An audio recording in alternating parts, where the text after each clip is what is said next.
Keir Starmer's defended his time. Remember, he boasts about his time as the country's chief prosecutor when he was Director of Public Prosecutions.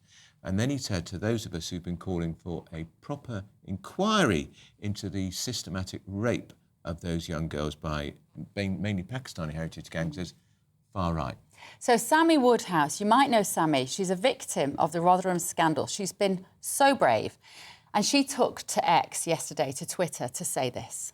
This is not being far right. This is people, and not just only in our country, but around the world, having genuine concerns and outrage of what's happened, and very rightly so. Now, let's be very clear on what we're talking about, what's been happening. We are talking about children being groomed, abused, raped, tortured, trafficked, murdered, blamed, ignored, impregnated, criminalised. Amazingly powerful, and she really went after Keir Starmer in there. Let's talk now to a hero, actually, in this story. Former Detective Constable, Greater Manchester Police in Rochdale, whistleblower Maggie Oliver. Morning, Maggie. It's always lovely to see you. When I hear Sammy talk like that, I get goosebumps because it's remarkable for a woman to have been through something so traumatic to come out so articulate, so determined, so tenacious. Is she typical, Sammy, of the girls that have suffered, or a lot of them quietly away in the background? Yeah, many. I mean, every word that Sammy said there is true. That's the first thing to say. And for decades, there's been a reluctance or a failure to listen to the voices of the victims and the survivors. They have been blamed, they have been criminalised, they have been judged, they have been failed by all the public institutions that are meant to protect them. Finally, again, we are looking at this problem in detail. It's a shame that the reason that we've had this movement the last few days is because Elon Musk happened to write about it on Twitter. And now suddenly, last night, we've got Yvette Cooper announcing that they're going to implement just 3 at the moment of the 20 recommendations from the National Abuse Inquiry led by Alexis Jay, of which I was a part. I'd say it's painfully slow, too little, too late. Are they really going to happen? I don't know. Maggie, the worry too, isn't it, is that this is still continuing, despite the furore of the last week, despite the Jay report, which took 7 years, God only knows why it took so long, that there are still young girls being systematically targeted by predominantly Pakistani heritage gangs.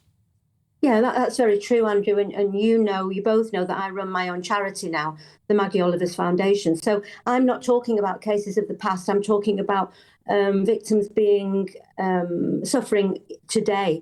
And the systems, they are slightly better than they were when I first started on this campaign. But we still have a long way to go. And we mustn't lose sight in all this political wrangling. We mustn't lose sight. We talk about grooming gangs.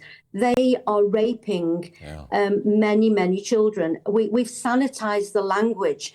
We don't talk about the horror. We're talking about politicians who have failed repeatedly. But that doesn't reflect the pain and the life-destroying consequences of these crimes for victims like Sammy, who was made very good out of something very bad.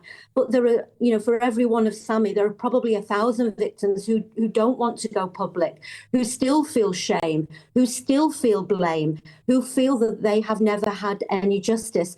And I'm not speaking on behalf of them. It's just that I have got a platform to highlight the failures in the system that have led to those lives being destroyed. Maggie, these crimes were committed, the ones we're talking about historically in Sammy's era, by predominantly, as we said, Muslim Asian men who believed that young white girls were worthless, able to be used for sexual gratification.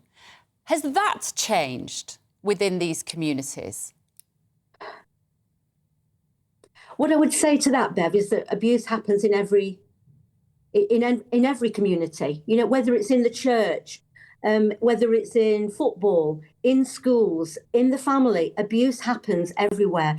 But we do not tiptoe around those issues, do we?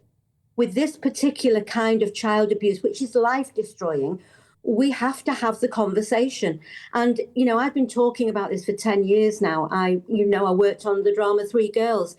I think that the cat is well and truly out of the bag. And we are having conversations now that we should have had 20 years ago. And that would have prevented it escalating to the level it became.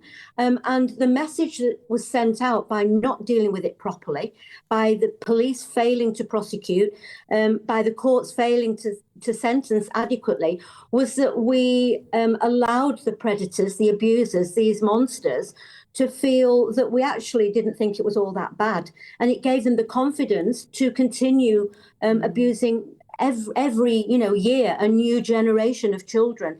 That is where we as a country have failed repeatedly to protect our children and to fight for the right for them to have justice, not to be blamed. The blame lies clearly and firmly at the feet of the abusers. And I would say firmly and squarely at the feet of our public servants who have turned away from these children. They have, I've always called it willful blindness. And that's why I resigned from the police, because nobody wanted to hear what I was saying. And you don't need to be a police officer to know that raping an 11 or a 12-year-old child is against the law. I shouldn't have had to resign. It's still, 12 years on from that day, and we are still going round this same hamster wheel. We need to see Keir Starmer stand up in the House of Commons and issue you a full and unreserved apology, don't we? You know what, Bev? Empty words mean nothing to me. I want to see him put his actions where his mouth is. Blaming this problem on far-right extremists is actually dodging the issue. He was the director of public prosecutions when I resigned from Rochdale. And I resigned because the charges that were being levelled at the predators and the abusers of those men, I knew in detail. I knew what had happened to them because I've spoken to them all. Being threatened at gunpoint, being passed around a room like a ball, being raped on a daily basis. And he made the decision alongside the prosecutors that the man who got a 13-year-old pregnant didn't face charges of rape. He was out of prison in less than 4 years.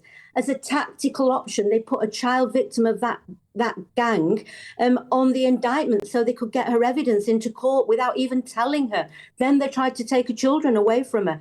He was the DPP. And I'm sorry, when he says that his record is clear and good, I would take him straight back to that case, which 10 years later, Bev, the Chief Constable of Manchester has publicly acknowledged was borderline incompetence in the handling of it on many levels. And to this day, the CPS refused to apologise for putting that victim on the indictment as a purely tactical option. So we still have a long, long way to go. And so, words like yesterday, they can, again, actually are blaming victims and abuse victims for standing up for their right to have their abusers tackled and dealt with properly.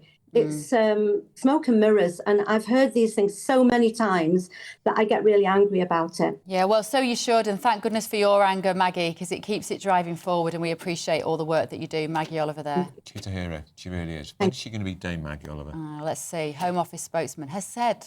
We are working at pace across government to drive forward real action to implement the recommendations of the independent inquiry into child sexual abuse.